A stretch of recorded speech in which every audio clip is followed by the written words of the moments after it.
I'm Maggie. I'm a licensed clinical psychotherapist with degrees in psychology, theology, and marriage and family therapy, a national certification in dialectical behavioral therapy, and a national certification in integrative mental health. In this video, I'm not looking to diagnose anyone. I'm only willing to offer insight into situations like these.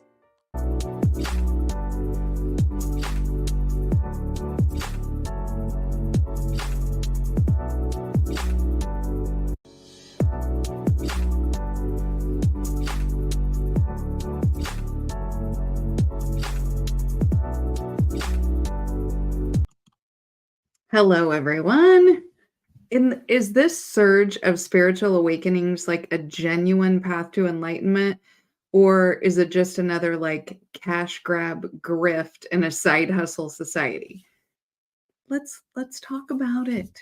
We got to talk about it. But first, I'm going to say hello to some people. Domenico was in here first. He says, have another enjoyable share today. Thank you so much.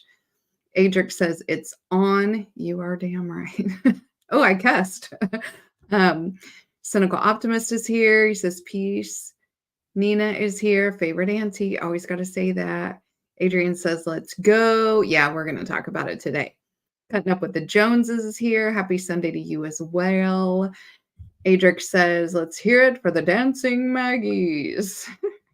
And Nick says, class is in session. So let's talk about it. Let's talk about it, right? So whether you've been hearing it around social media or like just hearing people talking about, spiritual awakenings and transcending and ascension, and, there's a lot more people getting into like birth charts and your sign and blah, blah, blah. It's becoming a big part of modern conversations. Now, for me, I was raised in this stuff. So It's stuff I've heard about before. Auntie can verify. But it's become kind of part of the conversation about growth and self-help and consciousness and all of this. And some of it, you listen to it and you're like, meh. And some of it you're like, yeah, that totally makes sense. And other things you're like, this is the wackadooest crap I've ever heard. Yeah, Adrian can tell you about tarot wrists. So, in a recent study by the Pew Research Center, more than 27% of Americans now describe themselves as spiritual, but not religious. So that was like the first foray into this, was that people were distinguishing between their spirit, their spirituality, and their religion. And some people's spirituality lines up with their religion, and some don't. And some people have completely left organized religion. Hi, Spain Man. Thank you for being here. Dang it, Adric. I gotta put a quarter in the swear jar. I said square jar in the swear jar. Dang it. I ought to just have one like on a shelf back here somewhere for the swear jar. It'll keep me from swearing. Anyway, so that was from the Pew Research Center in 2019. So you can imagine what COVID did to that, where people were just at home with nothing left but their thoughts. So you guys tell me in the chat, do you define yourself, or when somebody asks you, do you say I'm spiritual but not religion? Do you have a religion that lines up with your spirituality? Are you questioning the whole thing? Adrian says we do not negotiate with terrorists. Exactly. And we're going to talk about that, actually. This is in here. But let's kind of take a step back from where we are in this modern time, where we're trying to figure out, is this a real thing or is this a grift? In the Eastern world, Buddhism, Hinduism, Taoism, all of those have always encouraged enlightenment, spiritual growth, connection to the cosmos, a spiritual awakening, right? Like that has been encouraged for thousands of years. In the Western world, we saw something similar during the Renaissance, where it was more in art and feeling and psyche and things like that, where it was more of encouraging an awakening. The Romantic era of the 19th century, where people started talking more about nature and philosophy and art and finding deeper meaning. This is when the Transcendentalist movement became popular. And as you guys can see on the ticker on the bottom, I'm a huge proponent of Transcendentalism as a philosophy. And I also accept it as my, I guess, spirituality. I don't know. Metaphysics is where my spirituality is. But there was a lot of political and religious strife going on in this country in the 19th century, obviously. And so thinking deeper and being enlightened about things became pretty important. Hi, Leon. Thanks for being here. So, okay, fast forward to today, right? Like spiritual enlightenment of any kind has been encouraged for a long time, right? But sometimes we kind of fall asleep and go into autopilot, which is what we saw for a long time in the United States. It's sort of like when there's not a lot of strife going on, people just sort of get comfortable and kind of fall asleep and just go on autopilot and live every day and don't really question their own belief systems, their own psyche, their own place in this world, and what's going on in deeper meaning, because life is okay. So they just keep it moving. So there's a lot of strife going on now, as you can see by these spiritual awakenings and people questioning things and trying to figure out something and have deeper meaning. So one of the most significant shifts that we saw was the move from traditional monotheistic religions, right? We had you could see the battle playing out, where there was all the arguments about that the United States is a Christian nation. Do you guys remember? We heard a lot about that, like, the United States was based on Christianity. The United States is a Christian nation. We're still seeing it play out, right? Um, because so many people were moving away from Christianity. They were moving away from any type of monotheistic religion. And so you could see this battle between Christianity and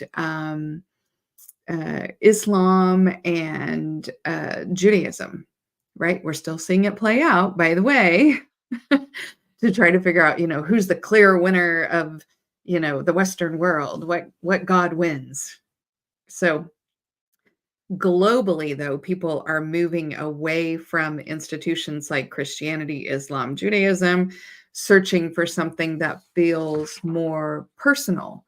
And I did a video a while back, if you guys want to look at some stats about religion, and it was making the case for Black masculinity.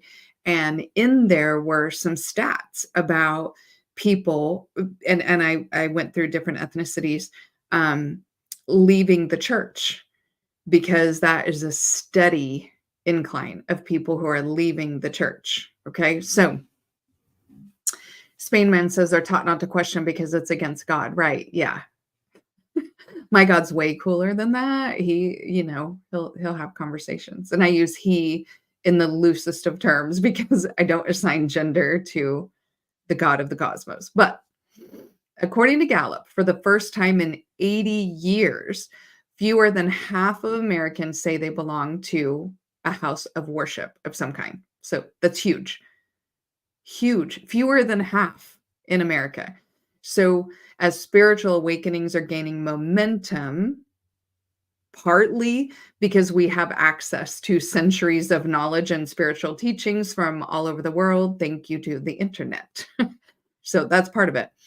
But no, actually, it's bigger than that, because ancient texts and things have been locked away in the Vatican, in monasteries, in synagogues, in temples, right? They're now totally accessible. So that is pretty big, actually. People are piecing together their own spiritual path, like their own practices without being indoctrinated with dogma.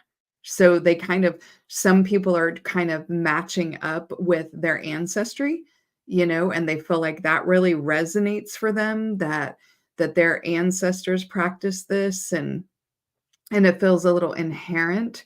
Or they're finding out things and they're like, wow, that feels really good. That feels right. I just had a conversation with my son this morning. And by the way, I raised my kids to question everything, which was terrible when they were in school. But I mean, secretly, I was really proud. But we were having a conversation about, like, the God of the cosmos, and really talking about on a quantum level what that looks like, because you can combine spirituality, science, holistic viewpoints. And he brought something up to me about why it's illegal to, well, he brought something up that made us then talk about why it's illegal to bury human bodies. And you're like, no, look at a cemetery. The law now is you can put them in a casket, but the casket has to be encased in cement before it's buried. And of course, he was talking about the fungal network of the earth. See, we get real weird. But we were even talking about, like, even if you have somebody cremated, it's illegal to spread ashes. Ashes. It's ashes. Why is that illegal? There's no like biological material in ashes. But anyway, see, squirrel. This is why I have to have my notes, you guys. Okay. So Leon says, nowhere in monotheistic religion does a God take human form. Wait, but that does happen in polytheism. Wait, Lord Jesus came in human form. Never mind, I'll leave it alone. Well, we'll see, right? In pantheons, they always take human form, right? Adrian says, we've awakened to the fact that the church house is just a ground level control mechanism for the societal overlords. And pay your 10%. Pay your 10%. They don't pay taxes, but pay your 10%. You better pay your 10%. Could you imagine? Like, just logically think about it. You're going to burn in hell for all of eternity because you didn't give this made up thing called money to the house of worship. I remember somewhere in the Christian Bible where Jesus came into the house of worship and everybody had to buy a pigeon to have the pigeon sacrificed. And so they had to buy the pigeon with money from the church, and then they had to pay the Jewish rabbi, the Pharisee, money to sacrifice the pigeon. And then they had to go and dump the pigeon and get henna. And Jesus was like, you've made this like a racket. And he's turning over tables and stuff, but pay your 10% or you're going to go to hell. Okay. Hi, Chef Mike. Thanks for being here. Hi, Izerbai. Thank you for being here. Government as a service, now add religion. Right. Like it's concentric circles. Seems to be a bit of overlap here. So what I think about, of course, because psychology background, right? Like, are people making a deeper connection to their true self?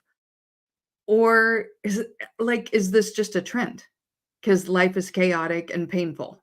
And so people want to make money off of this thing. It's just a trend, right? Um, so let's talk about some skepticism. Because I have some skepticism. Big Mo said, hi, Big Mo. Thank you for being here. Says Dionysus and Bacchus was likely the progenitor of the myth that Jesus was plagiarized from.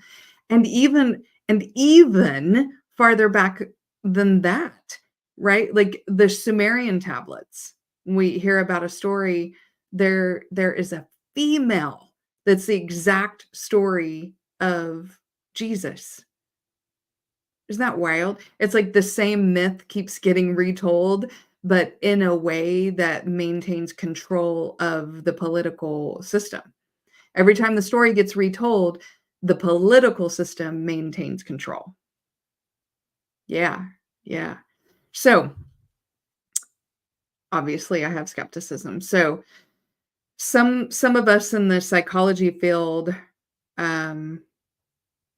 look at the spiritual awakening with a little bit of a side eye because we're trying to see what is happening. Is it escapism?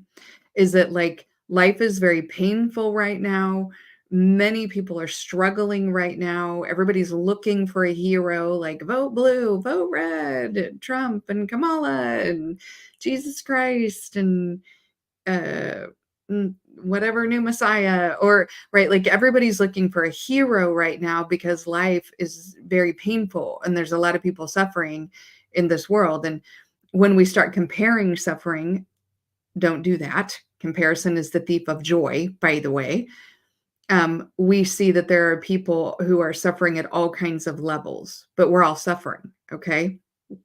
So we don't know if people are using spirituality as escapism to get away from stress and anxiety and burnout and blah, blah, blah, blah, blah. But we do see spiritual leaders emerging. And I am very side eye about spiritual leaders emerging from different faiths, because again, it seems like at some point it gets big enough that the story gets retold. And it's the same story, but it gets retold in a way that the political powers that be get to maintain control. So I'm always watching that. I don't want modern practices to feel like a quick fix rather than a true internal journey that leads you to be enlightened about something. Okay. BGS, hi, thank you for being here, says the 33 crucified saviors. Yeah, like it's the same story over and over and over. Big Mo says the Japanese has Amaterasu. That was a mouthful. But they also have many male gods too. Yeah, yeah. I mean, the story of is it Ishtar or Inanna? I mean, same chick, but I don't remember the wording.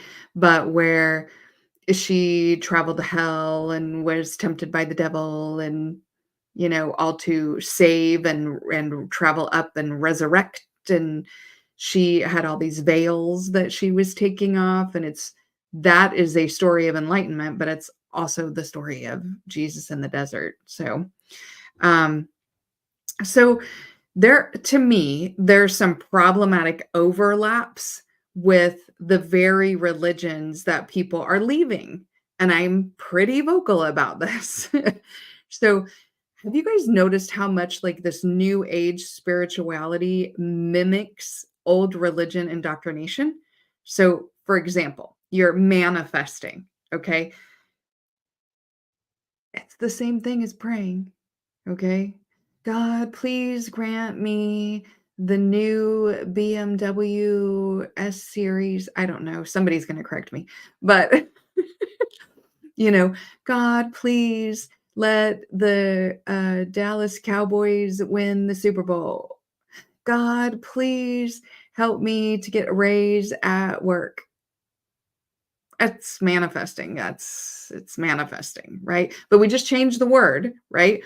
And so manifesting is kind of presented in this mindset of the prosperity gospel, right? And if you guys haven't looked up the prosperity gospel, this will give you some answers and a different viewpoint about why there are some people who get their reward on earth and other people who have to suffer and get their reward in heaven. Okay. So look up prosperity gospel. But manifesting a lot of times by these sort of spiritual leaders and these trendy things are presented the same way as praying. Like okay, so in Christianity, a lot of times if you're praying for something, oh God, please let my team win the hockey match. If they don't, then people will tell you it's your fault. It's not that God doesn't want to grant your prayers. You didn't pray hard enough. You didn't believe it hard enough. You didn't have enough faith. You didn't spend enough time in the church. You are a sinner. You messed up the spell. Oh, did I say spell? I'm sorry, I meant prayer. You messed it up. It was you, because God's never at fault, right? And then the way some of these trendy spirituality things, when you're manifesting something, will tell you, well, you weren't in the right mindset. You didn't manifest hard enough. You weren't vibrating at the right level. You didn't make space in your life. This. So we just took Christianity, changed some words around, and called it spirituality. There's a lot of guilt, right? Whatever happens, it's your fault. You messed it up. You screwed up the spell. I mean, prayer. You did it, right? We just changed the words and we use the same guilt and blame and right. But I thought this was enlightenment. I thought this was I'm supposed to get to know my true self. This is enlightenment and more knowledge and greater truths. And I thought that's what this was about. But a lot of these leaders, it's Christianity rebranded. And by the way, pay your 10%. Chef Mike says, you are the Christ you are seeking, and you are the devil you are running from. Ding, ding, ding. AB Media is here. Thank you for being here. Leon says, if you're Black, we know the prosperity gospel. Yeah, I totally get it. Black in America. Adrian says, never desecrate BMWs by calling it an S E series. E series. I think it's E. I think it's E that we're talking about. Big Mo says right hand path versus left hand path. Many quote spiritually awakened folk just replace God with the universe or a female deity to which they pray to, right? And then they use all the same indoctrination tactics, right? And say their way is the right way. But wait, again, I thought enlightenment was about turning inward. But you're telling me what I'm supposed to believe and how wrong I am in what I'm doing and believing and how everything bad is my fault. That just sounds like organized religion again. Rebrand, rebrand. Ugh. Adrian says, yeah, facts. So much that we didn't even know there was another way. Big Mo says praying to something is the right hand path. Okay. Adrian, okay. What am I thinking? Read my mind. I'm just going to say the new awesome BMW, which the newest ones are not the most awesomest ones. I know there's a better one that's an older one. That much I do know. Hi, Jeff Hyatt. Thank you for being here. Nancy Griffith, singer, Love and Soul. I don't know that one. AB Media says pretty much. Right. Like, so the thing is then, it's part of a greater machination. I'm sorry to tell you this, but it's part of a greater machination. But as soon as I tell you this, you're going to see exactly. You're going to see the grift, where the grift actually is. But wait, let me tell you more before I tell you the grift. So also in this new branding of spirituality, it's the moral superiority, right? Our way is the best way. And if you don't do this, then you're low vibration and I don't have to talk to you. Like, that's like saying, well, I'm Christian and we're better and you're whatever. So you're a sinner and I don't have to listen to you, right? It's this, my way is the best way. I'm vibrating high and you are low energy, and which we're all tired. We're all low energy. Oh, dang it. The BMW series are numbers. What am I thinking that's S-Class? I don't know. See, I'm squirreling. Okay, Adric put up the Cash App. Thank you, Adric. Adrian says, now back to the show. He knows how I am. Okay, so keep it together. So you have the moral superiority that's part of it, that is also just like organized religion. So you've got the guilt, right? And that's everything is your fault. And the only reason you don't prosper is because you suck. You suck at being this. And then the moral superiority, right? It's guilt-driven tactics that are just eerily similar to the dogma that people are trying to get away from. Okay. Like, do it this way or you're never going to awaken. I heard that the other day, like, to awaken, you have to meditate for a minimum of 2 hours every day. Blah, blah, blah, blah. Nope. No. Maybe for one person, not for another. Maybe that person had to meditate for 2 hours a day. Doesn't mean you don't.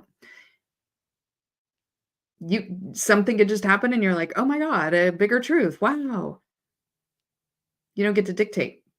Or you have to do this in this way to manifest the thing and do this particular practice in this way to get the stuff. That's religious dogma, right? And you're not doing it right. Judge constantly. Or only one source. You're only going to get this if you pray to this God. You're only going to get this if you pray to this other God in some pantheon. You're only going to get this if you work with your guardian angels. You're only, there's only one deity, there's only one source, there's only one way. And that puts all the power outside of you. You're waiting for the dictates and mood of some deity, right? Or a new one that I'm hearing is the chosen people. Now, we've talked about NPCs. I still kind of believe that there are NPCs in this modern world that are, a bit soulless. And I'll say a bit just to be kind. But doesn't necessarily mean there are only chosen people that God or source or the universe or the cosmos or whatever way it's been rebranded, that that's it. Nobody else is in the club. I was just we were just watching a video the other day about, different accents in regions, and, like, in the Baltimore region, there's an R added with, like, a U, so I've been saying "in the club" because it sounds funner than just saying "club." Club is boring. Spice up my vocabulary a little bit. Um, oh, the big I's and the little U's, yeah, Chef Mike says.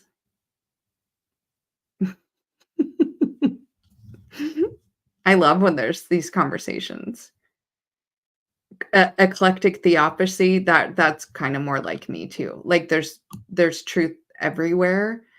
Um, Mercedes S-Class, thank you, Rade, the cloud engineer. Oh, I totally, totally appreciate that. Must be Mercedes that I'm thinking of. Uh, Mercedes does letters. Y'all are helping me. Thank you so much. Spainman says totally tangential, but yeah. Oh, okay. Back to the topic at hand.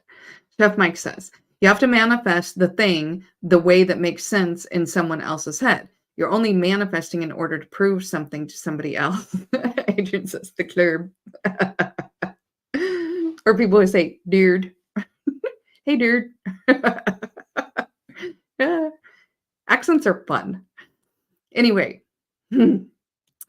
we at some point maybe we can talk about like how to manifest, but from a quantum level, it's just anything that vibrates at the same frequency as another thing, it pulls it. And that's the theory of manifesting. That's the law of manifesting, the universal law of manifest is that you suck things into you. When I was talking to my son this morning, I was talking about if you vibrate at the same level it's vibrating, think about two things that are vibrating there, which means you're putting out energy in the same way. They sort of just they go towards each other. It's not that you're pulling things.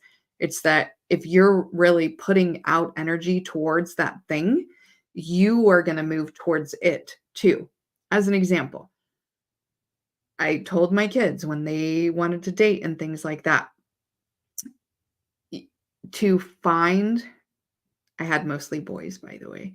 To find Mrs. Right, you have to be Mr. Right, right? Like, you can't be, like, 40 years old in the club, drinking all the time, doing drugs, sleeping with anything that moves, and then say, uh, "Well, I want a good girl who's a good stay-at-home wife and, you know, isn't wild and crazy and, like a good church girl, maybe a virgin." It's like, well, that's not what you're attracting. I don't know that she would want you in that situation. So you you have to put out energy to move towards the thing that you're trying to manifest. And people can do that in whatever way it works for you. There's no right way. That's just how it works on a quantum level. That's the scientific. So you can choose how you do that. But that's also why sometimes we bring a lot of yuck into our lives, because that's the energy we're putting out. We're putting out yuck energy. That's the theory of karma, by the way. It's quantum mechanics. We're affecting things that we're not physically attached to. A side note was fun. AB says, I call them holier than thous. Azir says, manifestations are we become black holes. Yeah, you're sucking stuff in. Yeah, you aren't there unless you have their approval. Chef Mike says, Big Mo says, as above, so below. Hey, Snowman, you're on an assignment? I love that. Thanks for being here. Dun, dun, dun. He's here on assignment. Okay, so phew. For me, the reason why I like transcendentalism, and I'm going to talk about it because I think for me, And if people want to do it this way, they can. I'm more of like, which is going to win out, psyche or logos, which I'm going to do a video on. Um, if I take philosophical concepts and like scientific concepts to use them for spiritual awakening, right? Like, what do we know? What do we already know? What questions have we already asked? Have we already looked into this? Have we had these discussions? What did people figure out, right? No man is an island, right? But we're the only people here, right? Like, no man is an island, but I'm the only one here. That comes from spiritual awakening, by the way. You go in to get up, that kind of stuff. But transcendentalism is a philosophy and a theory that can be used when you start to question your spirituality and your thought process. But you can use other philosophies. Stoicism is a good one to use. Pythagoras had really good ones. Platonius with an I, Pletonius, not Pla. He had some really good ones. We only think of Pythagoras in terms of math, but he was an amazing philosopher that he had some wackadoo stuff, but it's thinking, it's thoughts, it's conversations, and it's the conversations that help us get to our own internal truth is let's talk about it and then eat the fish, leave the bones, and do what feels best for you. You are the main character of your life. Nobody gets to dictate to you how to reach enlightenment. You can't force somebody into enlightenment and you can't coach somebody into enlightenment. It's an internal journey, All right. So, transcendentalism. Let's talk about it a little bit. It was a movement in the 1800s. It was led by thinkers, authors, Ralph Waldo Emerson and Henry David Thoreau. And they would have meetings where transcendentalists from around the country would come and they would meet and they would have philosophical discussions, which again, I've talked about on here, like discourse, where we're having conversations and really contemplating anything. Nothing is out of bounds. We're going to talk about it to try to get to a greater truth. And this formed transcendentalists. It's the same period of time as the abolitionists started movements. And there were abolitionists who utilized transcendentalist thought, but the transcendentalists thought that the abolitionists really weren't going far enough. Whereas abolition was more like, let the enslaved go free, but over there. Transcendentalists were like, each individual human requires as much freedom as possible to reach their own full potential, and they get to decide how to do that. And so they didn't feel like the abolitionists went far enough. But the transcendentalists really pushed personal insight. Again, you get to decide over religious doctrine. Okay. Like they wanted people seeking their own path to the truth. And each person's truth is different. You can't dictate someone's truth. Okay. Adrian says, yes, Stoicism, bring on the robots. You guys, I just posted up the thumbnail for talking about Stoicism. Let me look when it is. It's on November 3rd. It's on a Sunday. Oh, that's next weekend. But it's the art of not giving a F word. That's what we're going to talk about. Let them theory, the Stoic art of not giving a F. Hey, Red Pill Sleeper Sale. Thank you for being in here, Lewis. Nothing is true and everything is permitted comes to mind. Right. As long as you're not harming others, right? Like the only crime is getting in the way of somebody else being as free as possible to reach their own full potential, right? Then that's a crime. And that's the only crime. There's a victim and you stopped them in some way from being able to reach their full potential. Okay. And we can think of all kinds of ways that happens, right? But speeding on the highway because your car can go that fast, who gives a hoot? So transcendentalism encourages us to look inward for our personal truth, to connect with nature, spending time with nature, getting some good sunshine, getting some good oxygen, the quiet, those kind of things help with that, help us to find it. Um, and to just find meaning in our personal experiences, right? Rather than authority. So Emerson taught that we all have a spark of the divine within us. So we can't be dictated to on how to get to that spark. Interesting. They promoted self reliance. They promoted individualism, not not like in a selfish way, but in a way to be fully authentic and live in harmony with nature, the universe, with other people, right? To be, and you guys know I harp on this all the time, fully authentic and balanced, the good and the evil.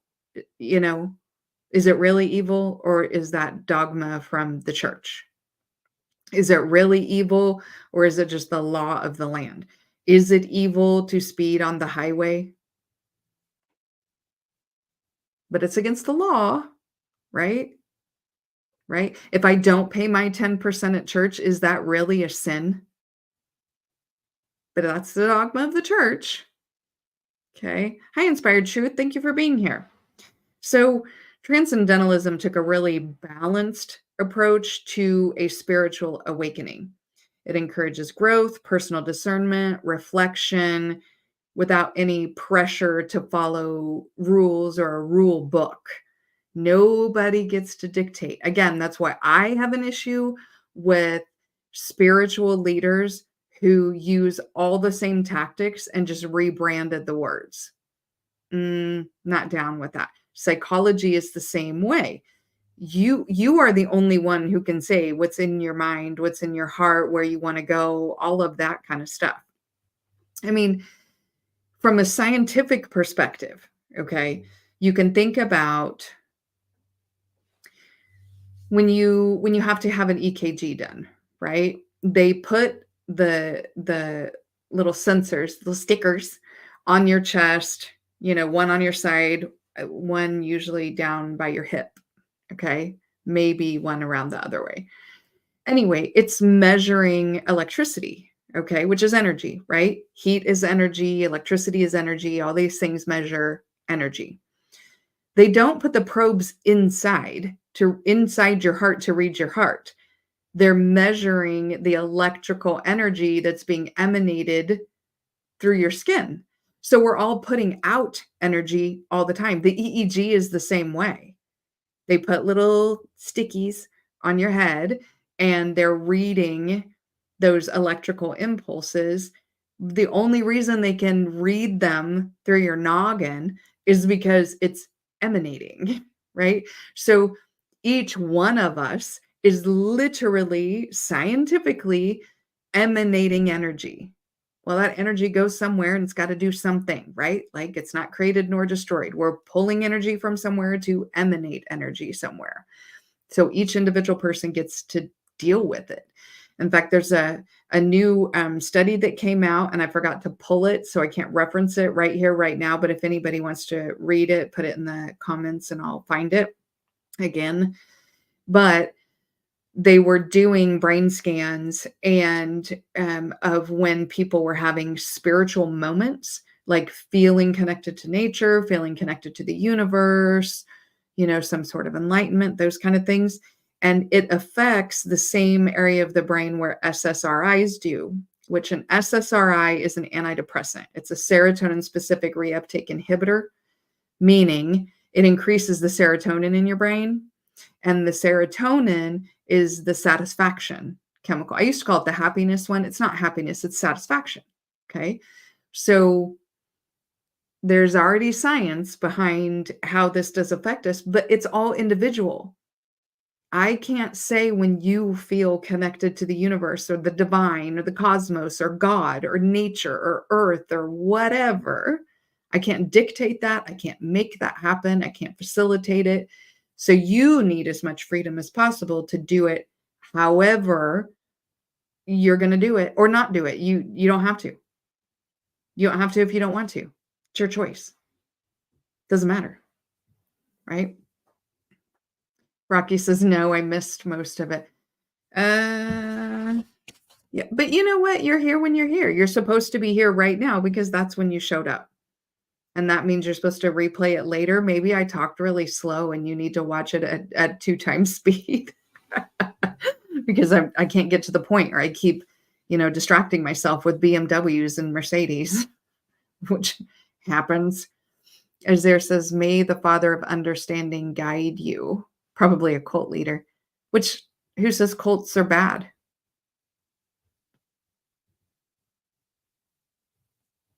Okay, so what I was gonna say, oh my gosh, okay, don't leave my mindset. Sorry, I just had a fleeting thought. Oh, so the thing I said I was gonna say, but I said but first. Okay. So this is gonna make sense about why the rebrand. Okay. So think about when Christianity, the Romans, okay, when the Romans wanted to maintain control, okay? When the Romans wanted to maintain control, they utilized their religious doctrine as a form of colonization and control of lands, okay? And they called it the Roman Catholic Church. Catholic meaning universal, because the word Catholic means universal. So they wanted one world religion, which was under the control of the Romans. So the way they did this was through colonizing. And when they would go into lands where, people obviously have already been there and have their own practices and beliefs, what the Romans would do is take those beliefs that the common folk were already believing and practicing and equate or absorb it into the dogma of that universal Catholic Church. And so that's where we get things like, Jesus being born on December 25th, which historically, if you look at ancient writings, didn't happen. It was in springtime. Um, because because of the equinox. Okay, no, solstice. I'm sorry, the winter solstice. Okay. This is why we have the new year in January, instead of March when it always has been. This is why we have bunnies and eggs on Easter. This is why we have trees in our house for Christmas, right? It took those things and absorbed it and kind of rebrand. They were like, "Oh, you believe in Ishtar. Well, her name is Mary." Do you see? So that the worship and the practices could become the Roman church, right? So think about what's going on right now. We see people leaving the body of the church, which has been used to indoctrinate and control, right? Like Christianity has been used, whether you're Christian or not, I'm talking on a systemic level. Christianity has been used to colonize, indoctrinate, and control people throughout the Western history. So if you have that many people leaving, then you're going to have to find another way to control people. And so they're doing it again. They're taking this tenets of spirituality and absorbing it into the practice, right? Rebrand so they can utilize it in the same way. The superiority, the guilt, the blaming, the you got to pay for stuff. It's the same thing, and it's the rebrand. It's the same play. It's the same play that they've always used. There's always, when I talk about the they, there's always some form of impersonation and body snatching. That impersonation and taking over is the playbook. Pretending to be something that you're not or someone that you're not. Okay, it's invasion of the body snatchers. Adric says EKG and EEG through electrical connectivity. Yeah. Saturnalia. Yes. Spainman, you're way ahead of me. Espa Inspired Truth says Espa and them. Yeah. Mary was a modification of Ishtar, was like Venus. Yeah. Bella, thank you for being here. You're so right. We'll catch the replay. Absolutely. So Bella's number one on the replay. Leon says the Sanhedrin played a part in that. Yeah. So you guys totally, my live tribe is the best, by the way. Y'all are the best.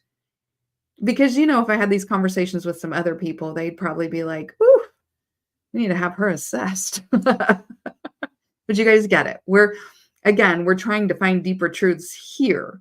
So, talked about that. EEG. Okay. So I want to talk about a little bit of a theory I have. And if you want, if you like it, if it feels like something you want to use, you can. But I want when you are imagining this, I was going to use a visual aid, but I decided not to at all because I want you to imagine it to see. Okay. This is a circle, not a line, not a pyramid. This is a circle. Okay. So it's the or, but, and so of enlightenment. Or, but, and so. Okay. So at some point in enlightenment, okay, you're going to be at the or section. And every nope, I'm going to talk about that later. So, for example, you love yourself and you love God. Okay. So this is like some basic Christianity here, right? Like you love God. I love God. I love God. Right. And you're supposed to love God more than yourself. Okay. So you come to this crossroads where you're like, well, I love me and I love God.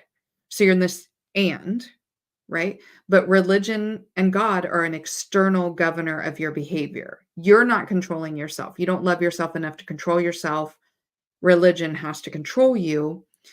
So you're in this, I love myself or I love God. They don't feel like they can exist in the same, right? Like I have to love God and forget me. Do you see what I'm saying? It's an or principle. It's either God or it's me. One of them. It's either God or it's me. Okay. I'm going to pause for a second. Adrian says, do you think what you're saying now, appropriation, will be the basis of the upcoming extraterrestrial doctrine that the Catholic Church is working on? I think it's always part of it. I think when we've talked egregores, I think anytime you're looking at big systems that have dogma, that have doctrine, then you have to question anything that they do because systemically it is about control. The Catholic Church will even tell you it is about control because they want souls for God, which sounds a little bit creepy, by the way. Sounds like they're feeding something. But so yes, absolutely. Leon says those who worship Saturn, wow, deleted from history. Yeah. And the Zoroastrians. Saturn still lives in businesses. So nope. Yeah. So the or, but, and so. So there's a part of awakening where it's like, or it's one or the other. Either I love God, love my religion, or I love myself as much as I love God and love my religion. It feels like I have to make a choice, right? So there's a little bit of an awakening there. What do I got to choose? All right, but the but, okay? I love myself, but I love God. This is where we get into okay, I love me, but also I love God. So this is what I'll do. I'm going to make a deal with God. On Sundays, I'll love God more. And on Wednesday Bible studies, and the pastor's birthday dinner, I will love God more in those times. But Saturday night, I'm going to love me more. And we're just going to work out a deal, right? And then you start to feel like a hypocrite, right? Like I'm behaving one way when I'm inside the church, but I'm behaving a totally different way outside the church, right? It's like I love myself, but I love God, right? So I have to keep them separate again, it's timeshare of your soul. It's just a timeshare. Today I get it, tomorrow you get it, right? That's the but. Okay. though Spademan says, "I die to see what the Vatican is holding in its basement." Um, you can actually gain access, by the way. It's difficult, but you can gain access.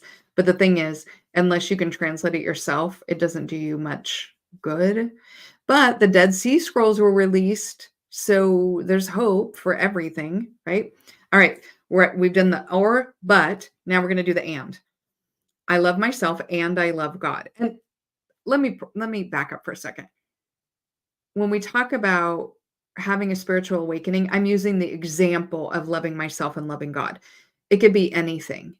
You realize that participating in the Eucharist is a spell of flesh sacrifice.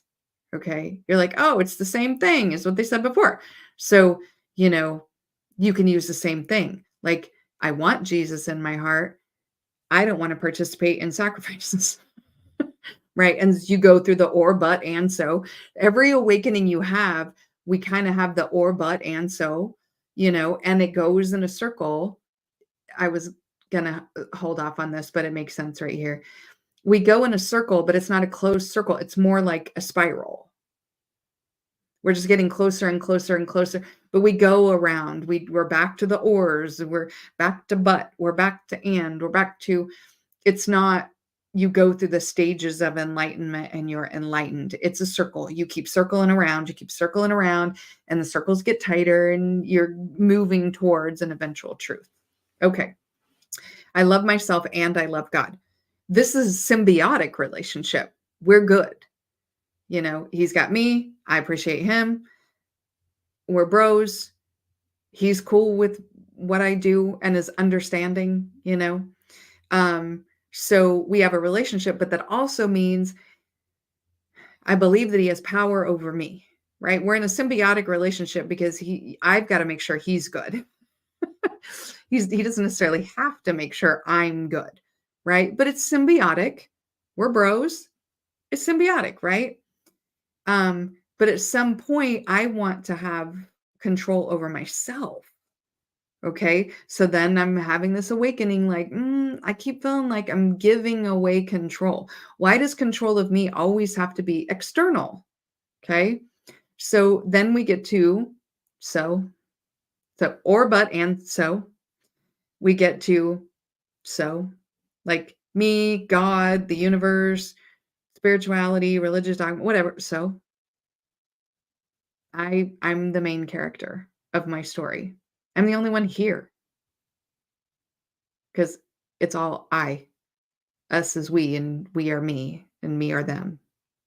So whatever it is, it is.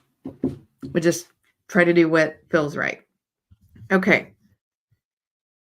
Guardians of the Galaxy. Actually, it kind of is like Guardians of the Galaxy. As there says, isn't just the church, is a 3-person play, like government, businesses, and church. Yeah, it's that those are the concentric systems, right?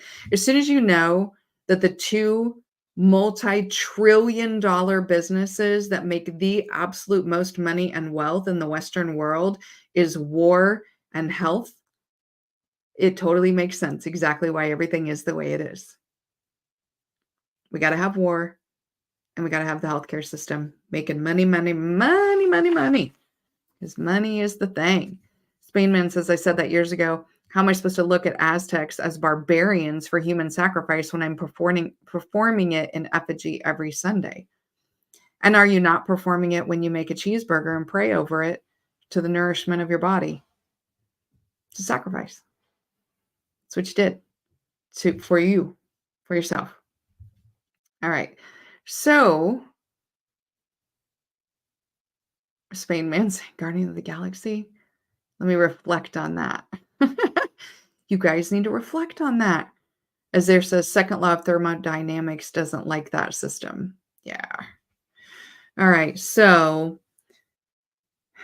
let's bring it home. Let's bring it home. We talked about transcendentalism, but you can use any philosophy. You can use Stoicism. You can use just when you're trying to get rid of the dogmatic framework, it feels a little loosey-goosey and painful to just go, blah, I'm getting rid of all of it. I got nothing, because you're pulling something out of you and not creating a frame to hold that space. So for me, and a suggestion that I have, you do what you do, is find a philosophy or a science, some framework to hold that space and to then be able to refill it in the way that works right with you. And you could decide, you could pick a framework and then eventually go, oh no, that one sucks. Pull it out, grab a different framework to hold that space as you fill it for you. Rocky says the Eucharist is a sacrifice, right? Absolutely. It's Jesus. You're literally doing human sacrifice.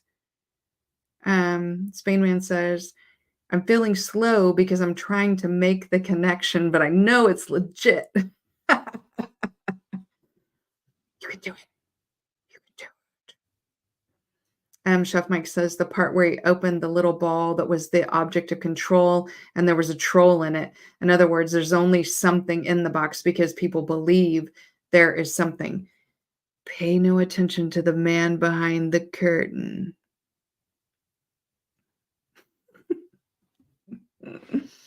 The Wizard of Oz literally tells us a lot of stuff. Psychology, systematic indoctrination, all kinds of things. But pay no attention to the man behind the curtain. So, all right, guys, it's Sunday, so we needed spiritual transformation.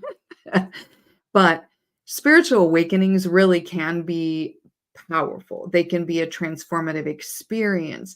It has the potential for humanity to connect the deeper parts of ourselves and the universe and universal truths. But like anything, it's not without challenges, and discernment is huge. Discern, whether it's a trend or whatever it is up to each one of us, right? There is potential and there's growth and there's authenticity and there's amazing things that happen with spiritual enlightenment, with spiritual awakenings towards our own personal truth. But each of you has to figure that out, and you have to approach it thoughtfully with discernment. Try to stay balanced, try to be authentic, hold space for good stuff to come in. Don't stand so firm on dogma because it's only you that you're holding yourself back. But, whatever is meaningful for you is great. And if you have the choice to be an autopilot, do all the right things that society tells you to do, ignore anything anybody else tells you to grow, to be free, that is your choice. And you have the choice to do that. And I support whatever your choices are. Okay. So, what is perceived as real produces real consequences, Chef Mike says. Yeah. I don't have to have a gun. However, if you believe I have a gun, I have a gun, right? Perception. I'm still mad about women being in relationships with the angles. At least Zeus had to trick Hercules, Mom. Yeah, and Poseidon's. Okay, so I'm going to read this to you because I wrote it down and then I was like, wow, I like how I wrote that down. So I don't want to try to memorize it. Okay. True transformation, whether it's in nature or in the universe, whatever it is, it takes time and it takes energy. Okay. The seed is ripped apart to grow the flower, right? A mass of energy explodes to make a star, and braces hurt when they're moving your teeth. Do what works for you. Do you. You are free to do so, whatever you want to do. You are the main character of your life, all right? No tree can reach heaven without its roots in hell. And that's just a fact. All right. Thank you guys for being here on Sunday. We're right at an hour, well, a little bit over an hour. I appreciate you guys. Oh, let's talk about shows that are coming up. Let's do that because I did talk about Stoicism, but so shows that are coming up. So to round out October, this coming Wednesday is Breaking Free from Toxic Beliefs and Patterns. Yay, yay, yay. We need that. I think we always need reminders about that. Next Sunday is the let them theory, the art of not giving an F.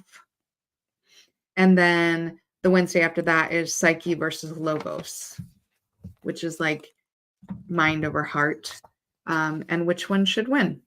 So thank you, Adric. Thank you again for being here. The live tribe is always on point, and you guys are amazing. Shout out to the replay gang. So glad you could be here. Comment, share, do the things. And I appreciate everybody. I'm going to show you guys a picture of my dog. Please like the video if you haven't already. It really helps the algorithm to know what kind of things you like. Share where you think it's appropriate, especially to someone who you think needs to hear it. And don't forget to check out some of the wilder Pivot Point Wednesday shows. And last, don't forget to subscribe if you haven't already, especially if you want to break down complex concepts that make the esoteric not so teric, helping you on your journey to become your most authentic self. By subscribing, you'll join a community that thrives on curiosity and growth, and you'll never miss out on insights and some wild discussions. Let's uncover the universe together.